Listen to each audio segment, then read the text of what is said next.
창세기 8장 13절에서 20절입니다. 601년 첫째 달 곧 그달 초하룻날에 땅 위에서 물이 그친지라 노아가 여호와께 제단을 쌓고, 초하룻날에, 정말 초하룻날에 노아는 하나님 앞에 제단을 쌓았다 그랬습니다. 유대 히스기야 왕은 성전을 성결하게 했습니다.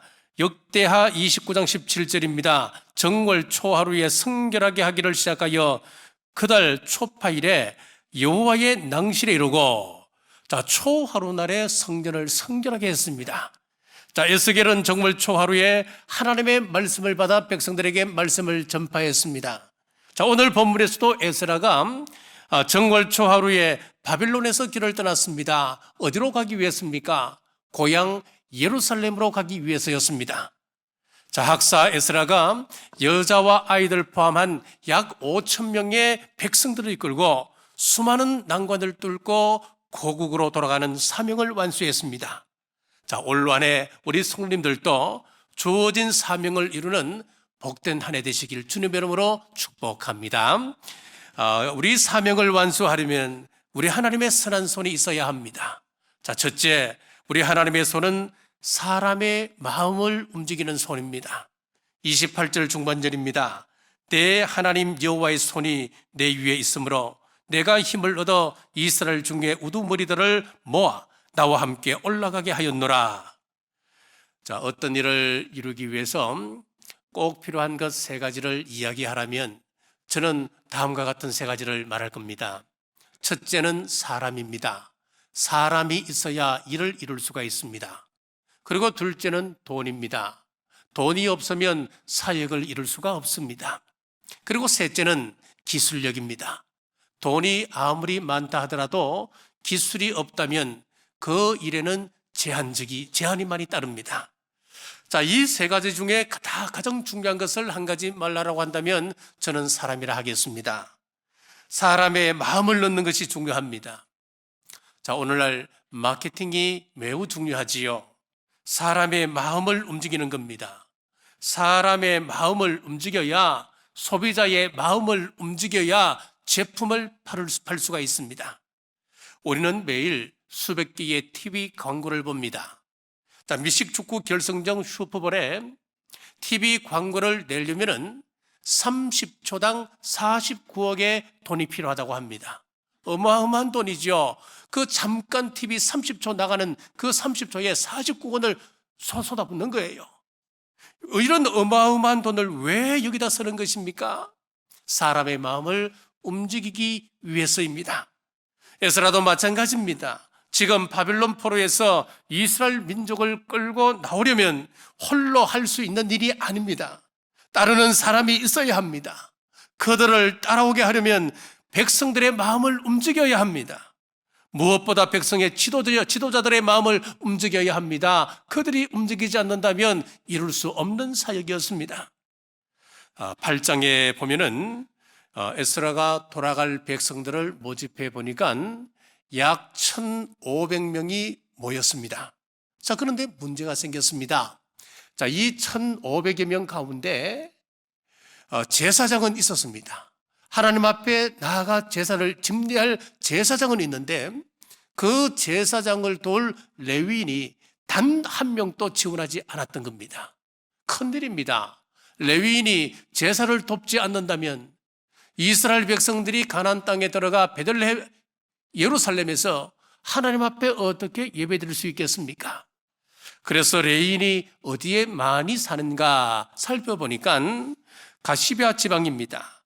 그 지방 족장에게 사람을 보내어서 레위인을 좀 보내다고 라고 연락을 취했더니만 그 족장이 레위인들 38명을 설득해서 보내주는 겁니다. 또 레위인만 와서 되는 것이 아닙니다. 레위인을 돕는 사람이 또 필요합니다. 레위인을 돕는 사람들이 어디 살고 있었느냐? 너디님에 살았습니다. 그래서 너디님 사람이 220명이 또 지원하게 되었습니다. 그래서 도합 1754명이 들어오게 되는데 여기에 여자와 그리고 아이들까지 합하니까 약 5천여 명이 되었을 것입니다. 어떻게 이렇게 사람을 모을 수가 있었습니까? 우리 하나님의 선한 손이 도와주셨기 때문입니다. 하나님께서 백성들의 마음과 족장들의 마음을 어루만져 주시고 움직여 주시기 때문에 가능한 일이었습니다. 이게 다가 아닙니다. 이제 왕의 허락을 받아야 합니다. 당시 바사왕 아닥사스다는 이스라엘 백성에 대해서 호의적인 왕이 아니었습니다. 이스라엘 나라의 이스라엘 백성들이 성벽 건축을 할 때에 그것을 못마땅하게 생각했던 사람이기도 했습니다. 후대에 느헤미야가 성벽을 건축을 할 때에 아닥사스다 왕에게 올라온 고발장을 한번 보십시오. 에스라 4장 12절에서 16절입니다. 제가 받들어 읽겠습니다. 여호와께 아뢰나이다. 당신에게서 우리에게로 올라온 유대 사람들이 예루살렘에 이르러 악한 성읍을 건축하는데 이미 그 기초를 수축하고 성곽을 건축하오니 이제 왕은 아시옵소서. 만일 이 성읍을 건축하고 그 성곽을 완공하면 저 무리가 다시는 조공과 관세와 통행세를 바치지 아니하리니 결국 왕들에게 손해가 되리이다. 이 성읍이 중건되어 성곽이 준공되면 이로 말미암아 왕의 강 건너편 영지가 없어지리이다 하였더라. 자, 느헤미야가 예루살렘 성벽을 건축합니다. 건축하니까 주변에 있던 사람들이 이런 고발장을 아닥사스다 왕에게 올린 거예요. 큰일 났다. 저거 성벽 건축해버리면 저 사람들 반란 일으킨다. 세금을 바치지 않을 것이다. 그러면 왕의 영지가 사라지는 것과 똑같다. 그렇게 이제 고발장을 올리는데 그 고발장을 받고 아닥사스다가 강제적으로 예루살렘 성벽 건축을 중단시켰던 그런 왕이었습니다. 무력으로 막았던 사람이었습니다. 자, 그런데 우리 하나님의 선한 손이 역사하니까 어떻게 되는지 한번 보십시오. 27절입니다. 우리 조상들의 하나님 여호와를 송축하리로다. 그가 왕의 마음에 예루살렘 여호와의 성전을 아름답게 할 뜻을 두시고 왕의 마음을 바꾸셨습니다. 성전을 아름답게 하고자 하는 마음으로 변했습니다. 왕의 마음만 변한다고 되는 것이겠습니까? 왕이 명령을 내려도 그 일을 실무적으로 감당해야 할 책임자들이 있을 거예요. 그 책임자들이 반대하면 이것 또한 이룰 수 없는 일 아니겠습니까? 그런데 28절을 보면 왕과 그의 보좌관들과 그리고 권세 있는 모든 방백들에게 에스라가 사랑을 입었다 그랬습니다. 은혜를 얻었다 그랬습니다. 그들의 마음이 다 바뀐 것이었습니다. 조선말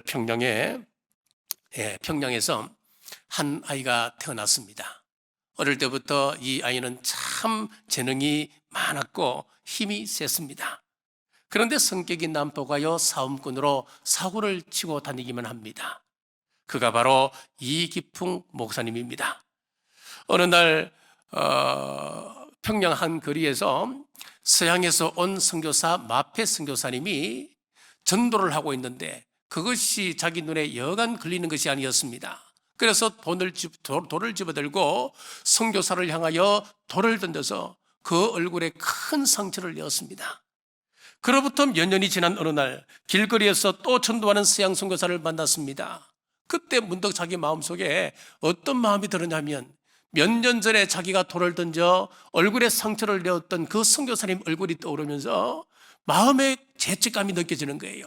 양심에 큰 가책을 받아서 괴로워지기 시작했습니다. 그날 밤에 아주 신비한 성령의 체험을 하게 되었습니다. 방안이 갑자기 환해지더니 머리에 과시관을 쓴 분이 나타나서 기풍아 네가 왜 나를 핍박하느냐? 너는 나를 증거해야 할 사람이다. 그날 밤에 이런 기이한 경험을 하고 너무 놀라서 그 다음날 친구와 함께 스왈른 선교사를 찾아갔고 예수님을 영접하게 되었습니다. 평양신학교에 입학하여서 길순주 목사님과 함께 우리나라에서 최초로 목사 안수를 받게 됩니다. 그리고 당시 사람들이 꺼리는 가장 미신이 심한 곳 제주도에 파송을 받았습니다. 그곳 사람들의 냉대와 적대 속에서 수없이 많은 목숨의 위협을 넘기며 당시에 400여 명의 교인이 모이는 그런 교회를 만들었습니다. 하나님의 아름다운 성령의 역사였습니다. 하나님이 사람의 마음을 바꾸십니다. 새해엔 갈등이 오면은 하나님의 손이 사람의 마음을 어루만지시도록 기도하는 우리 모두 되시길 주님의 이름으로 축복합니다. 하나님의 손은 두 번째, 문제를 해결하는 능력의 손입니다. 9절 말씀입니다. 첫째 달 초하루에 바벨론에서 길을 떠났고 하나님의 선한 손에 도우심을 입어 다섯째 달 초하루에 예루살렘에 이르니라. 자, 일을 시작하는 것도 중요합니다만은 그 일을 이루는 것은 더 중요합니다. 에스라가 가는 길에는 수많은 위험이 도사리고 있었습니다. 첫째는 4개월이나 걸리는 긴 여정의 길이었습니다. 마음을 먹었다고 쉽게 갈 수 있는 거리가 아니라 이야기입니다. 둘째, 가는 길에는 대적들과 매복자들이 많은 위험한 길이었습니다. 에스라 8장 31절입니다. 첫째 달 12일에 우리가 아하와 강을 떠나 예루살렘으로 갈새 우리 하나님의 손이 우리를 도우사 대적과 길에 매복한 자의 손에서 건지시니라. 여러분, 누가 대적자입니까? 하나님의 선한 일에 노골적으로 반대하고 노골적으로 공격하는 사람입니다. 이것이 바로 대적자입니다. 누가 매복자입니까? 음모를 꾸미면서 넘어뜨리는 사람, 중상모략하고 정보를 빼돌리고 사람을 미혹하여 빼가는 사람들입니다. 이런 사람들이 매복자입니다. 자, 이런 어려움 속에서 목표를 이루는 비결이 있습니다. 9절 중반절입니다. 하나님의 선한 손에 도우심을 입어라고 했습니다. 하나님의 선한 손이 도우시니 불가능한 일이 없었습니다. 하나님이 문제를 해결하는 방법을 보면 참 신기합니다. 그들이 고향으로 돌아갈 때에 성전에 바칠 금과 은 30톤을 가지고 가게 됩니다. 주변에 많은 부족들이 있습니다. 많은 도적들이 도처에 도사리고 있습니다. 그들도 이들이 가지고 가는 그 보물을 알고 있습니다. 그런데 에스라가 평소에 우리 하나님은 하나님을 찾는 자에게 하나님의 선한 손이 보호해 주신다, 늘 이것을 강조했던 사람 아니겠습니까?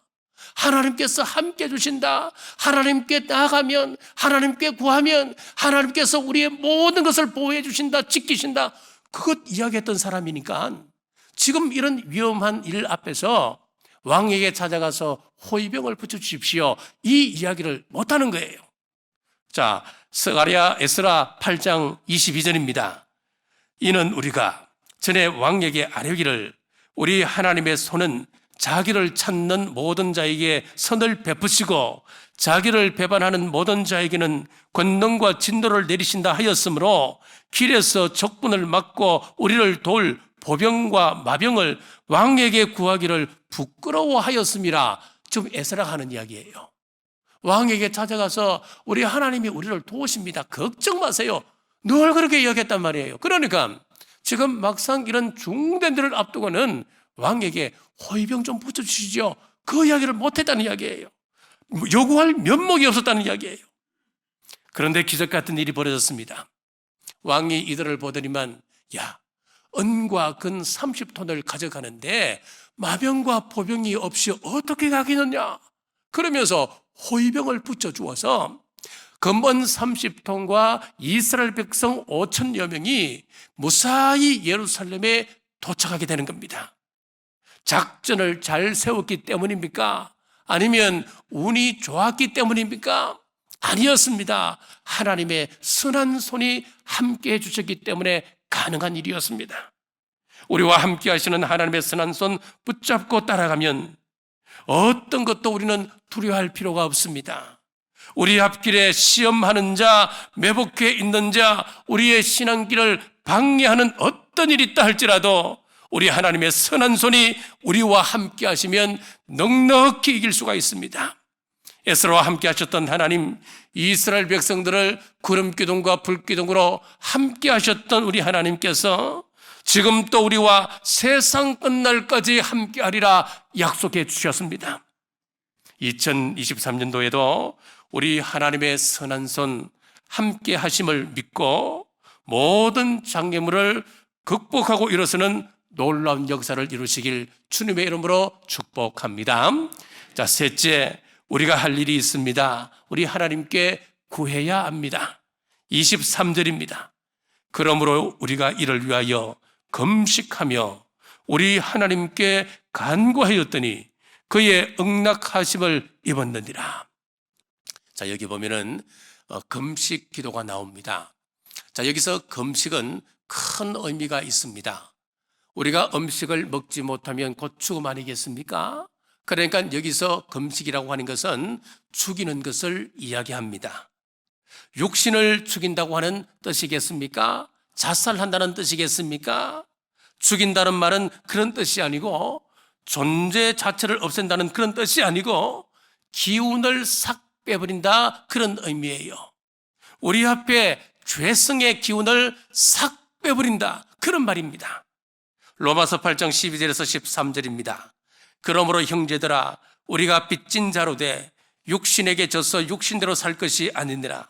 너희가 육신대로 살면 반드시 죽을 것이로되 영으로서 몸의 행실을 죽이면 살리니. 여기 보면은 몸의 행실을 죽인다 그랬습니다. 몸의 행실을 죽인다. 자, 그러면은 우리를 죽인다는 겁니까? 존재 자체를 소멸시킨다는 겁니까? 그런 말이 아닙니다. 또 사도 바울께서 고린도전서 15장 31절 하반절에 보면은 나는 날마다 죽노라 그런 이 말씀을 합니다. 무슨 말이겠습니까? 우리 안에 죄성을 날마다 죽여간다 그런 뜻입니다. 죄성이 우리의 승리를 방해합니다. 죄성이 성령님의 기름 부으심을 방해합니다. 죄성이 가정의 행복을 이루지 못하게 합니다. 우리가 육신에게 져서 육신대로 살아가게 되면 그 인생은 망하는 인생 되고 맙니다. 그러므로 이 죄성을 죽여야 온전히 성도로서의 삶을 살 수가 있습니다. 자, 우리 성도님들은 아침에 일어나면 무슨 기도부터 하십니까? 우리 믿음의 신실한 선배들은 아침에 일어날 때마다 이렇게 기도했습니다. 하나님, 제가 오늘 또 이 육신을 십자가에 못 박게 하옵소서라고 기도했습니다. 자, 갈라디아 5장 19절에서 21절입니다. 육체 일은 분명하니 곧 음행과 더러운 것과 호색과 우상 숭배와 주술과 원수 맺는 것과 분쟁과 시기와 분냄과 당 짓는 것과 분열함과 이단과 투기와 술 취함과 방탕함과 또 그와 같은 것들이라. 전에 너희에게 경계한 것 같이 경계하노니 이런 일을 하는 자들은 하나님의 나라를 유업으로 받지 못할 것이요. 자, 육신이 우리 속에 행하는 일은 어떤 것이라 그랬습니까? 자, 우리는 육과 영이 있습니다. 자, 이걸 잘 우리가 분간을 해 주셔야 됩니다. 그러면 그 가운데 육신의 일을 잘 분별하면은 영적인 일이 무엇인가를 알 수가 있습니다. 여기서 육의 일이라고 하는 것은 분명합니다. 음행과 더러운 것과 호색, 즉 성적인 부패를 이야기합니다. 성적인 부패가 있는 사람들은 육신에게 져서 육신을 따라가는 사람이 되는 겁니다. 그리고 우상 숭배가 나오는데 종교적 부패를 이야기합니다. 인간관계의 부패가 또 나옵니다. 원수 맺고 분리하고 당 짓는 일을 합니다. 시기하고 분을 내기도 합니다. 또 개인적인 사생활의 부패가 있습니다. 투기와 방탕과 술 취함이 나오고 있습니다. 이런 육신의 것들을 성령님으로 죽여라. 그러면 산다. 자, 여기서 죽인다고 하는 말은 존재 소멸이 아니에요. 우리 안에 있는 죄성의 기운을 죽인다. 죄성의 기운을 몰아낸다. 싹 빼놓는다 그 말입니다. 죄성의 기운을 빼는 가장 좋은 방법이 무엇이겠습니까? 그것이 바로 금식입니다. 금식이라고 말씀하고 있는 거예요. 그래서 지금 유대의 백성들이 금식하며 하나님 앞에 기도하고 있는 것입니다. 사랑하는 여러분, 우리는 하나님을 찾아야 합니다. 에스라는 무슨 일을 하든지 먼저 하나님을 찾았습니다. 사람을 찾아가 의논한 것 아니었습니다. 돈 계산 먼저 한 것 아니었습니다. 그는 먼저 하나님께 기도했습니다. 일이 잘 풀릴 때도 있고 애매한 고난을 당할 때도 있을 것입니다. 그럴 때일수록 우리는 하나님을 찾아야 합니다. 금식하며 기도해야 합니다. 질고나 고통 중에 있습니까? 하나님을 찾으면 우리 하나님께서는 우리를 절대로 외면하지 않으시고 우리를 도우십니다. 문제를 해결해 주십니다. 문제 해결을 이미 가지고 계시면서 우리를 기다리고 계십니다. 그러므로 어제까지 풀리지 않는 일이었다고 실망할 필요가 없습니다. 낙심하지 마십시오. 베데스다 연못에 38년 된 병자가 있었습니다.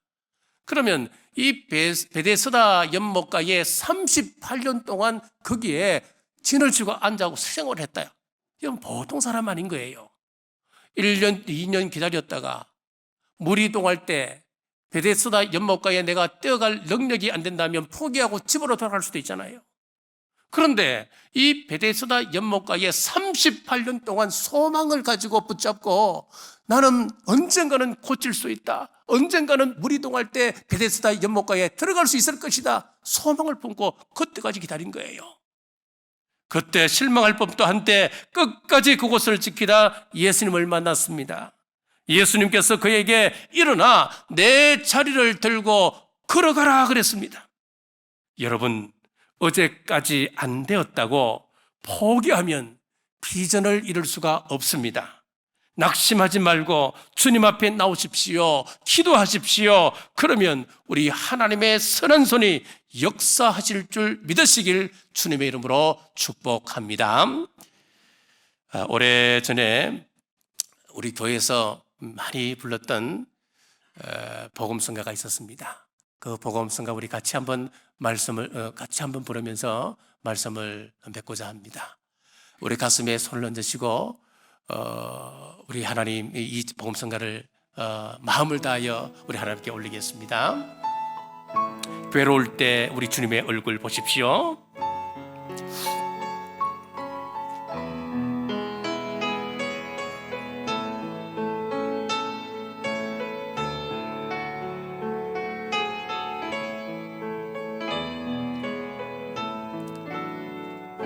괴로울 때 주님의 얼굴 보라.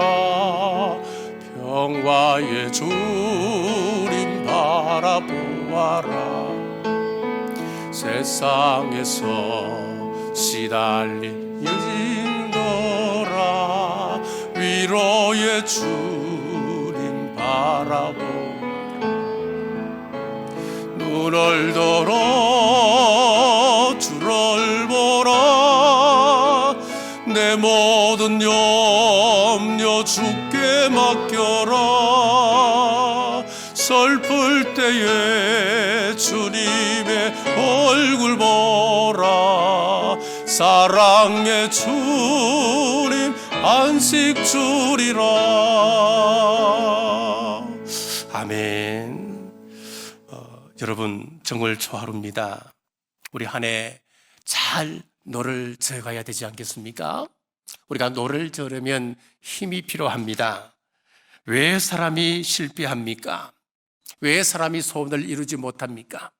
왜 우리가 사명을 감당하지 못합니까? 힘이 없기 때문에 그렇습니다.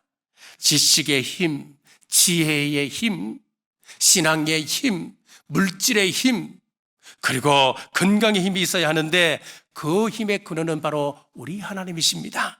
우리 인간의 힘은 한계가 있지만은 하나님의 도우심을 받으면 불가능이 없습니다.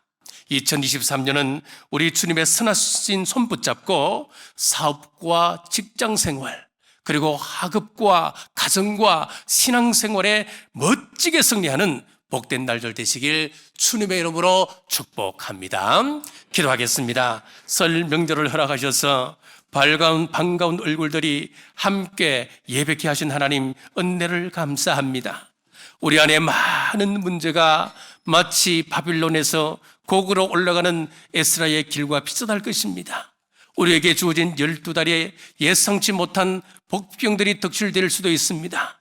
우리는 연약합니다. 그러나 우리는 확실히 믿습니다. 에스라를 도우셨던 하나님의 선한 손이 우리와 함께 하실 줄 믿습니다. 주님의 선한 손 의지하고 모든 장애물을 극복해 나가는 우리 남부의 권속들 되게 하옵소서. 다시 오실 예수님 이름으로 간절히 기도드리옵나이다.